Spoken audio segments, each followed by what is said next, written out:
Le foreur creuse le trou. Celui qui dit comment on équipe, c'est l'entrepreneur, qui est censé être l'expert dans le domaine du forage. C'est ça en fait. Vous savez que si le foreur a équipé votre trou de forage et qu'après il n'y a pas eu l'eau, il faut le laisser tranquille. Bonjour tout le monde. Je vais me concentrer aujourd'hui à vous parler de ce qu'on ne vous dit pas à l'école, de ce qu'on ne vous explique pas à l'école, parce que la plupart des personnes qui vous forment à l'école ne sont pas des praticiens. On va commencer cette capsule en posant une seule question. Je pose cette question à tous ceux qui font la recherche de l'eau, qui se disent chercheurs d'eau, hydrogéologues ou géophysiques, peu importe. La question que je vais vous poser, c'est celle-ci. Quelle est l'information? Bien, quelles sont les informations que recherche un foreur quand il vient à la rencontre d'un chercheur d'eau? Cette question, je vous la pose. Je vais vous mettre une cagnotte de 25 000 francs à celui qui répond à la question et qui répond correctement à la question. Si tu es chercheur d'eau, si tu es hydrogéologue, si tu es géophysicien, ça veut dire que tu connais exactement ce que demande un foreur quand il vient vers toi. On va donc passer cette étape et on va parler de ma ville de naissance. Moi je suis né à Douala et je me suis rendu compte pendant mes années d'expérience qu'on fait beaucoup plus de forêt dans la zone de Douala que partout ailleurs. Je peux me tromper, mais je sais que c'est mon expérience me dit ça. Pourquoi? Parce que il faut d'abord se dire une chose, c'est que il existe plusieurs types de machines de forage. Il y a des machines de forage électriques, il y a des machines de forage hydrauliques. Les machines électriques sont celles qu'on utilise beaucoup dans la zone de Douala. Pas parce qu'on ne peut pas utiliser une machine hydraulique, mais juste parce qu'en temps normal, c'est moins cher à fabriquer, c'est démontable et ça peut s'installer dans les endroits même étroits. C'est pour ça en fait que on utilise beaucoup les machines électriques dans la ville de Douala. L'inconvénient de ces machines vient d'un seul fait, c'est que rarement elles vont creuser le forage à la profondeur exacte que vous recherchez. Pour généralement atteindre une profondeur de 50 mètres, je dis n'importe quoi, on est obligé parfois de creuser 55 mètres parce qu'après il y a des éboulements. Il y a des éboulements dus au fait que les parois du trou ne sont pas protégées tout au long de la descente des tiges dans le sol. C'est pour ça qu'en fait on n'atteint jamais la profondeur escompté dans la zone de Douala. Mais on peut le faire. Ça, c'est quelque chose qu'on peut améliorer avec des techniques de forage que je connais, que vous connaissez aussi, mais qu'on n'utilise pas régulièrement parce qu'en temps normal, vous les clients, vous n'aimez pas payer le travail. Il faut se dire la vérité. Vous n'aimez pas payer le travail.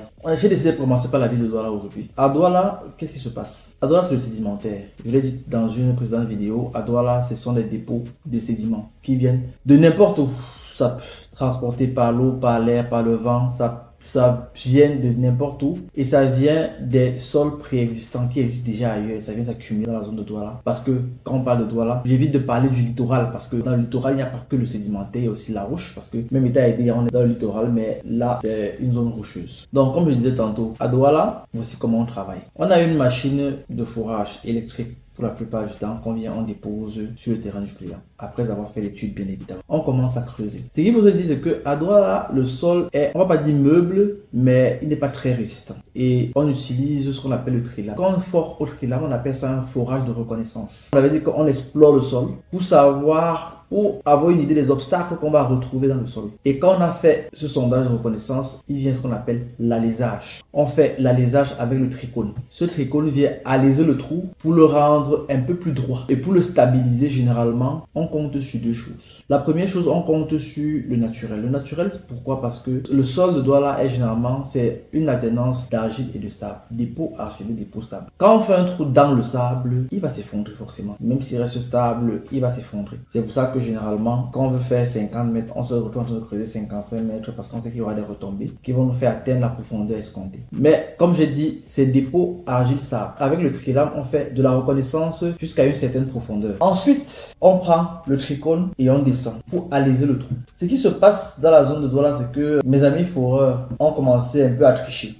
On a commencé à faire des balais, ils appellent ça des balais, c'est-à-dire une sorte de fer qu'on soude le long de la tige et qui font de l'alésage à la place du tricône. Mais cet alésage-là n'est pas parfait, c'est juste pour agrandir le trou, pour qu'en temps normal, on ne soit pas obligé de faire passer le tricône par la suite. Parce qu'il faut se dire, c'est un peu de la paresse. Bon, peu importe, c'est de la paresse. Maintenant, quand ils font cet alésage-là avec les balais qui sont autour de la tige, ce qui se passe, c'est quoi? C'est que quand ils vont tomber sur une résistance, ça va devenir compliqué. À Douala, il y a plein d'endroits où on rencontre des roches sédimentaires. Mais l'avantage de ces roches sédimentaires ne sont pas des roches fondues, comme les roches métamorphiques ou basaltiques ou volcaniques en général. Ce ne sont pas des roches fondues par la lave et dont la résistance est très importante. intenses. Ce sont des roches qui sont soudées par pression, non par température et pression, comme dans le cas des roches sédimentaires et dans le cas des roches volcaniques et métamorphiques. C'est une roche qui se soude généralement par pression et un peu de réaction chimique.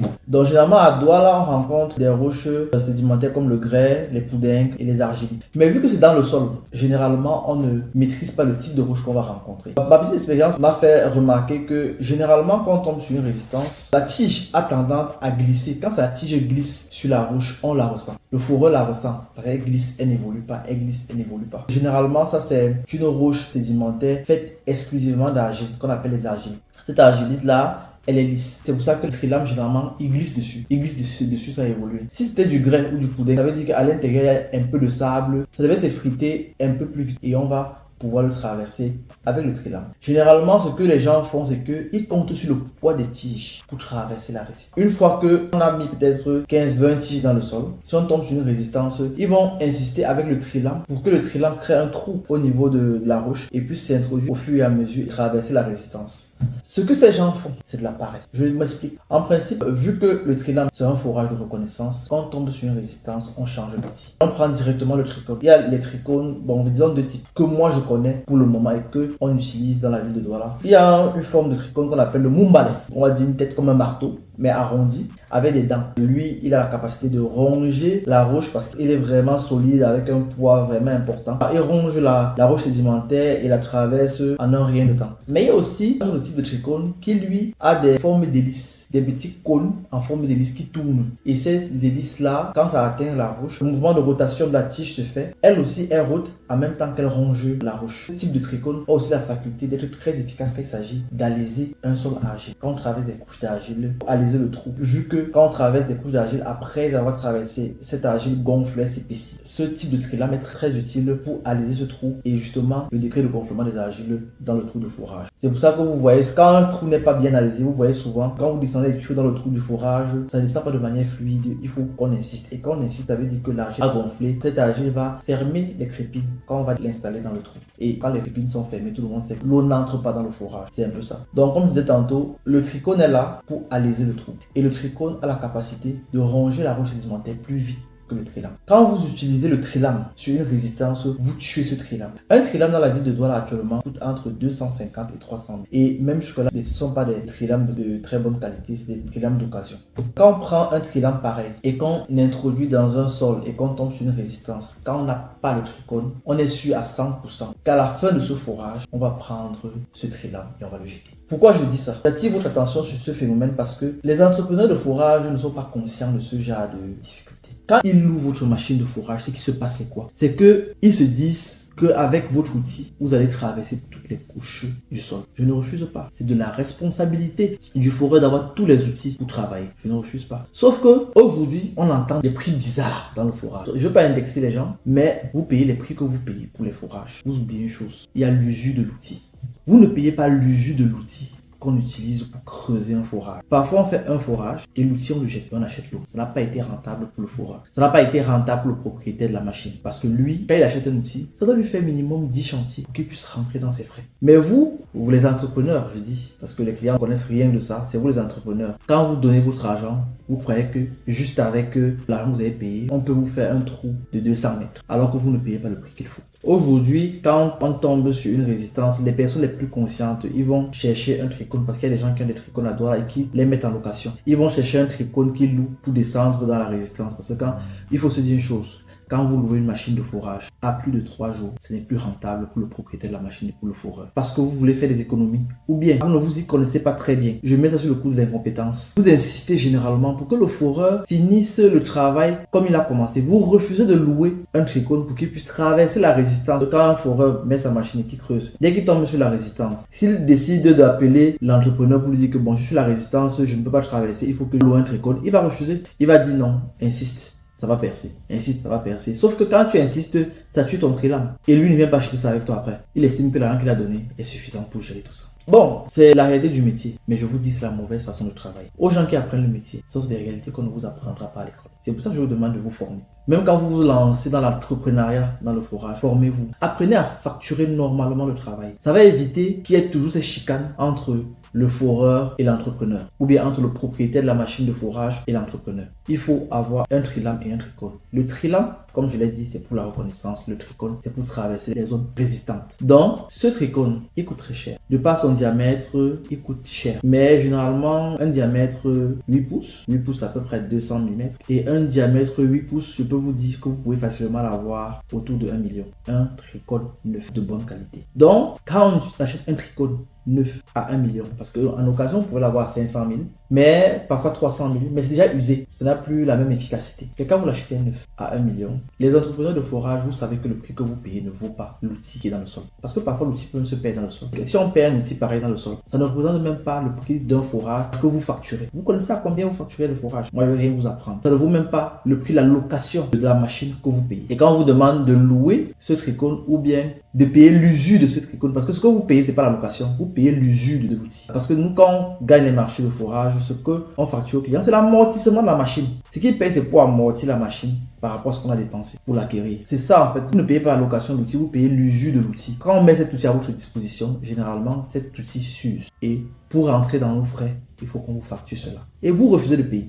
Mais bon, c'est pas grave. Retenez donc que pour bien travailler dans la zone sédimentaire de Douala, ce qu'il faut préciser, il faut avoir un tricône pour la reconnaissance. Et dès qu'on tombe sur la résistance, il faut changer d'outil. Il faut avoir un trilame pour la reconnaissance. Et dès qu'on tombe sur une résistance, on change d'outil et on met le tricône pour traverser la résistance. Parfois, dans les équipes de forage, vous avez ces deux outils. Mais les foreurs font preuve de paresse. Un foreur conscient va changer l'outil. Quand c'est sa machine, il va changer l'outil. Mais généralement, quand c'est pas sa machine, il va faire preuve de laxisme et il va insister avec le tricône parce qu'il a la paresse d'enlever les tiges et de remettre l'outil qu'il faut pour traverser la résistance qui est face à lui. Il va insister 30 minutes, parfois 1 heure. Après, il va t'appeler que boss, ça fait 1 heure qu'on est sur la résistance. Mais change d'outil, tu traverses la résistance. C'est tout ce qu'on te demande. Mais tu vas insister et quand tu vas insister, il faut se dire que les trilames, on appelle ça les trilames diamantés. Ça, des petites billes de diamant qui s'usent. Le trilame n'est pas fait pour la résistance. Le trilame est fait pour le sable et les argiles. C'est fait pour fendre les argiles et le sable. C'est ça que c'est le trilame. C'est pas fait pour la résistance. En fait, quand on finit un forage et qu'on a rencontré la résistance et qu'on n'a pas eu à changer l'outil, l'outil va se gâter plus rapidement et on va se retrouver après 1 ou 2 chantiers en train d'acheter un nouvel outil pour travailler. Donc, ce que je suis en train de dire, c'est pour les propriétaires de machines qui doivent s'équiper, qui doivent avoir trilame, tricône. Ça va leur faciliter la vie au niveau du travail. C'est vrai, ça va pas faciliter la vie aux opérateurs de la machine parce que eux ils aiment faire rapidement et aller sur un autre chantier. Mais ça va faciliter la vie aux propriétaires de la machine parce que l'outil va lui permettre de travailler de manière aisée, de travailler plus rapidement. Ça c'est la première chose. La deuxième chose c'est que il faut dire aux personnes qui viennent louer la machine, il loue la machine avec le trilame. S'il veut qu'on utilise le tricône dans son chantier, il va payer l'usure de ce tricône. Il faut le lui facturer. Ça veut dire que les prix auxquels vous facturez les forages là, ça ne marche plus. Et il y a des zones dans la ville de Douala, nous connaissons. Entre nous foreurs, nous savons qu'il y a des zones où il y a la résistance. Et quand on va vers ces zones-là, il faut qu'on ait l'outil approprié. Si j'ai mon marché, je le facture en tenant compte de l'usure de mon outil. Mais une fois que je loue ma machine, je ne loue pas avec le tricône. Le tricône est à part. Retenez ça pour que la machine de forage que vous utilisez soit rentable pour vous, les propriétaires de machines. Vous, les démarcheurs, les entrepreneurs de forage, vous apprenez à bien facturer le travail et à bien payer les machines qu'on met à votre disposition pour vos marchés. Retenez ça aujourd'hui. Ainsi dit, il faut qu'on s'attaque à la manière avec laquelle on travaille. Parce que la manière avec laquelle on travaille détermine le coût d'un forage. On finit de creuser un forage. Ce qu'on fait généralement, c'est que après avoir creusé, je vais dire n'importe quoi, 50 mètres, le technicien, celui qui a gagné le marché, parce qu'il faut se dire une chose, l'entrepreneur de forage, s'il loue les services d'un foreur pour qu'on creuse son trou, ce n'est pas le foreur qui équipe ton trou de forage. Parce qu'il y a souvent des chicanes entre les foreurs et les entrepreneurs parce qu'on va dire que le foreur a mal équipé le forage, c'est pour ça que l'eau n'est pas sortie. Non, il faut arrêter ce genre d'amalgame. Le foreur creuse le trou. Celui qui dit comment on équipe, c'est l'entrepreneur qui est censé être l'expert dans le domaine du forage. C'est ça en fait. Vous savez que si le foreur a équipé votre trou de forage et qu'après il n'y a pas eu l'eau, il faut le laisser tranquille. Je le dis à tous les entrepreneurs. Si vous ne pouvez pas le faire, payez les services d'un expert, quelqu'un qui maîtrise plus que vous. Et à ce moment-là, il va venir vous montrer comment on équipe votre forage. Et on va équiper votre forage en fonction de 2 choses. Le résultat de l'étude et les échantillons de sol qu'on a prélevés à chaque tige. Parce qu'il faut se dire une chose, quand vous mettez une tige de forage dans le sol, à chaque tige, on prélève les cutines. Ce sont les sols. On appelle ça les cutines, mais ce sont les sols. Ce sont les sols qui remontent. On les recueille, on les identifie, on les classe. Généralement, vous allez arriver sur un chantier, voir comment on a aligné plusieurs tas de sols. Ces tas de sols-là, ça nous indique d'abord la stratigraphie qui est traversée et ensuite, ça nous indique à quelle profondeur on est censé rencontrer la nappe. Tous ces sols déposés là nous indiquent à une certaine profondeur si on est dans la nappe ou pas. C'est ça en fait. Donc, le professionnel, l'expert qui va venir équiper ton forage, va prendre ton rapport, il va le lire et il va observer ton échantillonnage. Et c'est en fonction de ton échantillonnage qu'il va équiper ton forage. C'est comme ça. Les histoires que j'ai équipé le forage et après, vous n'êtes pas sorti là, le forage n'a pas mal travaillé. C'est vous qui avez mal travaillé, vous les entrepreneurs, parce que vous ne maîtrisez pas. Formez-vous. Je le dis tous les jours, formez-vous. Et il y aura moins de problèmes entre vous et les foreurs. Ça, c'est une chose. Donc, il faut apprendre à dire à vos clients que les machines que vous avez ne sont pas les vôtres. Apprenez à leur dire ça. Quand on loue une machine, c'est pour creuser un forage. Selon les directives de l'entrepreneur, c'est-à-dire celui qui a gagné le marché, on ne vient pas faire le travail à sa place. On vient, on creuse. Tu as dit, ton rapport est où? Je n'ai pas de rapport. Tu veux qu'on creuse à quelle profondeur? 50 mètres. On creuse 50 mètres. On met les tuyaux au sol. Si on ne sort pas, on ne se lève pas. Tout le bavardage qui est après là, c'est entre toi et le client. Parce que les clients sont champions pour retenir les machines des gens sur les chantiers. Ce ne sont pas les machines de ceux qui ont gagné les marchés. La plupart du temps, c'est ça. Quand le propriétaire de la machine est celui qui a gagné le marché, il n'aura pas de problème à changer de trou pour creuser un nouveau trou. Mais dites-vous aussi, quand vous payez la machine de forage, vous creusez un trou. C'est la loi. C'est vous qui avez voulu que la loi soit ainsi. J'ai dit avant, pour déclarer un forage sec, il faut faire 3 trous. Minimum 3. Aujourd'hui, c'est plus le cas. Donc, quand on creuse un trou, ça ne marche pas. Le second trou, il faut le repayer. Je l'ai appris à mes dépens. Et c'est parce que vous ne facturez pas bien le travail. Et c'est parce que chaque entité dans le forage ne connaît pas quels sont ses attributs. Apprenez à connaître vos attributs. Apprenez à connaître quelle est votre place dans la chaîne alimentaire du forage. Donc quand on se retrouve en train d'avoir des conflits parce que le forage a été mal fait, on bloque la machine d'un entrepreneur. C'est pas lui qui a gagné le marché. Excusez-moi les clients, c'est pas lui qui a gagné le marché. Il est venu creuser. S'il n'y a pas l'eau, on porte notre machine, on part au prochain chantier. C'est ça qu'on fait. Les petits conflits de l'eau n'est pas sortie, l'eau est sortie, il faut me rembourser. Ça, c'est avec l'entrepreneur. C'est pas avec le propriétaire de la machine. C'est parce qu'en temps normal aussi, vous traitez avec des personnes qui n'ont aucune entreprise, qui n'ont aucune morale, aucun professionnalisme et qui sont des personnes physiques. Parce que si vous traitez avec des personnes morales, le prix que vous payez actuellement, vous ne le payerez pas. Parce que la personne morale a des charges et la personne physique n'en a pas. C'est pour ça qu'il y a un problème. Vous trouvez que le seul moyen de vous faire rembourser, c'est de saisir la machine qui a creusé votre forage, qui la plupart du temps n'appartient même pas à la personne à qui vous avez confié votre marché. C'est ça la triste réalité. Donc apprenez à traiter avec les personnes morales, des personnes qui ont un certain professionnalisme. Quand le travail se passe mal, qu'on puisse trouver une solution, soit de remboursement, soit pour retrouver un autre endroit qui sera plus favorable pour creuser votre trou. C'est à ce moment que l'étude devient très importante. C'est à ce moment aussi que la qualité du foreur, la compétence du foreur devient très importante. Parce que vous pouvez creuser un trou qui a de l'eau, mais qui a été mal équipé. Parce que le plus dur, c'est pas de creuser le trou.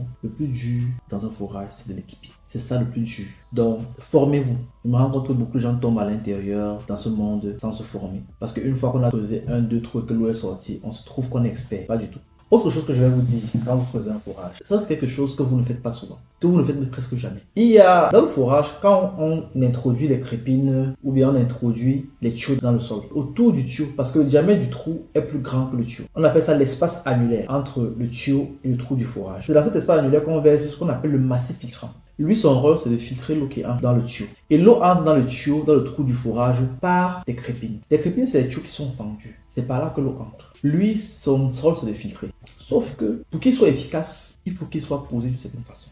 Je vais dire n'importe quoi. On creuse un trou de 50 mètres. On introduit par exemple 4 crépines à l'intérieur. Les tuyaux crépinés, celles qui sont vendues sur le marché actuellement, sont des tuyaux de 3 mètres. Ça veut dire quand vous mettez 4 tuyaux crépinés, vous mettez 12 mètres. Ça veut dire quand vous allez introduire les sortes de massif filtrant, vous allez introduire le massif filtrant pour que ça soit au moins 1 mètre au-dessus de la crépine. Pourquoi minimum 1 mètre? Parce que autre chose que vous ne faites pas et qui souvent ça nous retombe dessus, c'est que vous ne soufflez pas les forages. Quand vous allez mettre votre massif filtrant et que vous n'avez pas contrôlé la profondeur du forage, ce qui va se passer quand on va souffler, le massif filtrant va se tasser. Ça veut dire que ton 1 mètre là peut devenir 50 cm au-dessus de la crépine. C'est ça qui va se passer. Et pour ceux qui n'ont pas bien mis le massif ou qui ne connaissent pas comment on met le massif, mais qui ne vont même pas connaître la profondeur à laquelle ils ont mis le massif, vous allez vous retrouver souvent avec des crépines qui sont exposées et l'eau sera sale. Ça, c'est une chose. La plupart des personnes ne soufflent pas les forages à toi. Or, le soufflage d'un forage a pour mission d'enlever les débris au fond, d'ouvrir les crépines et de tasser le massif. Maintenant, quand on a fini de mettre le massif filtrant, on fait ce qu'on appelle une cimentation. Retenez qu'on cimente un forage, pas avec le ciment. Moi aussi, je l'ai fait un temps, mais après, j'ai commencé à me raviser. Mais je l'ai fait pour une seule raison. Je l'ai fait parce qu'en temps normal, le produit avec lequel on cimente le forage ne se trouve pas partout sur le marché camerounais.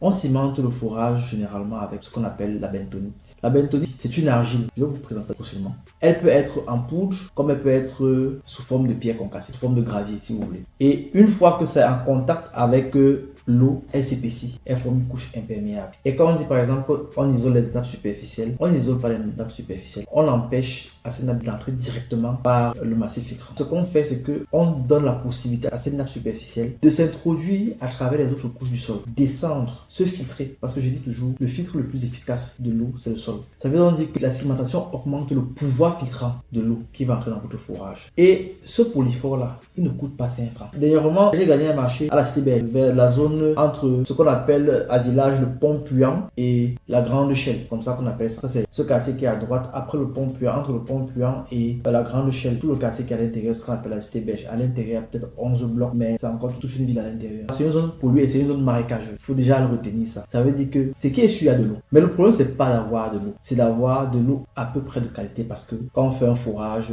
le fourrage n'est pas garant la qualité de l'eau. Lui donne l'eau. Si l'eau est potable ou pas, ça le regarde pas. Il faut faire des analyses pour ça et après il faut traiter. Je sais que vous n'aimez pas traiter l'eau. C'est à ça. Ne vous cassez pas. Mais on va revenir sur le problème du traitement de l'eau après. Ce qui se passe en fait, c'est que je suis arrivé dans cette zone-là. Il y a de l'eau, comme je vous l'ai dit tantôt. Et il fallait que je creuse un forage pour un immeuble. J'ai creusé mon forage à 30 mètres. Et ce que j'ai fait, c'est que j'ai mis une crépine dans le sol pour augmenter le degré de filtration d'eau qui va dans le trou du forage. Et j'ai couvert le massif filtrant sur 2 crépines au-dessus. Et ensuite, j'ai mis ce qu'on appelle la bentonite. J'ai trouvé la bentonite en poudre parce que je n'avais pas sous forme de gravier. Parce que l'avantage d'avoir la bentonite sous forme de gravier, c'est que quand tu le déposes dans le trou, vu que la méthode de travail c'est le rotary, ça veut dire qu'autour du trou, il y a de l'eau. Quand tu le déposes avec son poids, il va aller se déposer au-dessus du massif filtrant et il va s'épaissir et former un bouchon. C'est ce qui va se passer. Mais sur le marché camerounais, j'ai trouvé la bentonite en poudre. Si vous versez la poudre seulement autour du tuyau, ce qui va se passer, c'est que il va s'épaissir, il ne sait pas sûr, il va se déposer de manière efficace sur le massif filtrant et faire le bouchon. Donc j'étais obligé de le mouiller un peu comme du ciment, le mélanger avec un sorte de massif filtrant et l'introduire pour être sûr qu'il va se déposer et il va former le bouchon que je veux. J'ai isolé à peu près les 10 premiers mètres de sol que j'estimais être pollué. Ça m'a permis d'avoir une eau d'assez bonne qualité. On n'a pas encore fait d'analyse pour savoir si elle est potable ou pas, mais cette eau, pour le moment, elle est claire. L'entrepreneur l'utilise pour faire ses travaux de construction. C'est ça qui se passe actuellement. Donc, cette bentonite que j'ai trouvée sur le marché camerounais, je l'ai trouvée à 6 000 francs le kilo. Parce qu'un sac, ça coûte hyper cher. Un sac de 20 kilos, vous pouvez facilement l'avoir à 150, 200 000. Je l'ai trouvé à 6 000 francs le kilo parce qu'il y a des gens qui ont commencé à le détailler. Ils ne vendent pas en sac. Je n'ai pas trouvé où on vend en sac. Si vous connaissez où on vend en sac, vous me dites, j'en ai besoin pour mes travaux. Parce que moi, je le facture au client. Les prix que je pratique, ce n'est pas les prix que vous pratiquez. Parce que justement, je travaille en respectant les règles de l'art. Et pour respecter les règles de l'art, il faut mettre tout le nécessaire qu'il faut pour équiper un fourrage. Et même pour le creuser. Donc, j'ai acheté à peu près une dizaine de kilos que j'ai utilisé pour faire mon bouchon et être sûr que l'eau qui va s'infiltrer ne va pas passer directement par le massif, mais va s'introduire à travers les autres couches du sol pour être mieux filtré avant d'entrer dans la seule crépine que j'ai mis. Et je peux vous dire qu'il y a de l'eau dans ce fourrage, malgré la seule crépine que j'ai mis. C'est là que je disais que c'est une zone marécageuse, on est sûr qu'il y a de l'eau. La seule chose qu'il faut faire, il faut savoir équiper son fourrage. Et les montants que vous facturez là, ça ne permet pas de faire le travail que je viens de décrire. Vous, les clients aussi, vous ne savez pas ça. Parce que vous voyez que votre voisin a creusé son fourrage à 800 000. C'est ce que vous dites. Vous croyez qu'avec le même 800 000, on peut aussi creuser le vôtre. Ceux qui font ça, ça les regarde. Moi, je fais pas ça. Donc, il faut qu'on se dise des choses de manière claire à un moment donné. Et j'estime que ce sont des informations que le public n'a pas. Mes petits frères qui se forment dans les écoles, on ne leur donne pas. Parce que vos enseignants ne savent pas ça. Vos enseignants ne sont pas sur le terrain. C'est pour ça que moi, j'ai lancé mon programme de formation. J'ai déjà 2 personnes qui sont intéressées par la formation. C'est une formation de chercheur d'eau complète. Un chercheur d'eau, c'est un technicien multidisciplinaire. Je n'ai pas envie d'avoir les mots de tête pour dire que je vais te former ici ou pas te former là-bas. Parce que tout ce que je vais vous apprendre, ça va vous aider à bâtir votre formation, à bâtir qui vous êtes dans le monde du forage. Et la formation que j'offre, comme je l'ai dit, c'est une formation sur 6 mois dans les techniques de forage, dans la recherche de l'eau, dans la compréhension des sols, dans l'entretien des forages, l'équipement des forages, l'installation des pompes manuelles, des pompes électriques, dans le diagnostic des forages, dans l'essai de pompage et dans pratiquement une panel de domaines qui sont les domaines d'intervention, les domaines de compétences du chercheur d'eau, géologue principalement. C'est pour dire en fait que pour participer à cette formation, il faut être principalement géologue ou bien il faut avoir des notions en géologie. Ce sera plus facile pour vous d'apprendre. Ensuite, c'est vrai aussi que c'est pas seulement les géologues qui font la recherche de l'eau, il y a aussi des physiciens et tout. Mais ceux qui veulent se former, la formation c'est sur 6 mois et ça coûte 3 millions. Pour être efficace dans ma formation, il faut que j'atteigne un nombre de 10 apprenants pour être efficace dans la formation parce qu'on va tout vous apprendre. Je vais vous montrer tout ce que je sais, tout ce que j'ai appris. Je vais vous transmettre toutes mes 10 années d'expérience dans le domaine du forage. C'est ça que je vais vous transmettre. Et comme je l'ai dit, la formation c'est 3 millions sur 6 mois.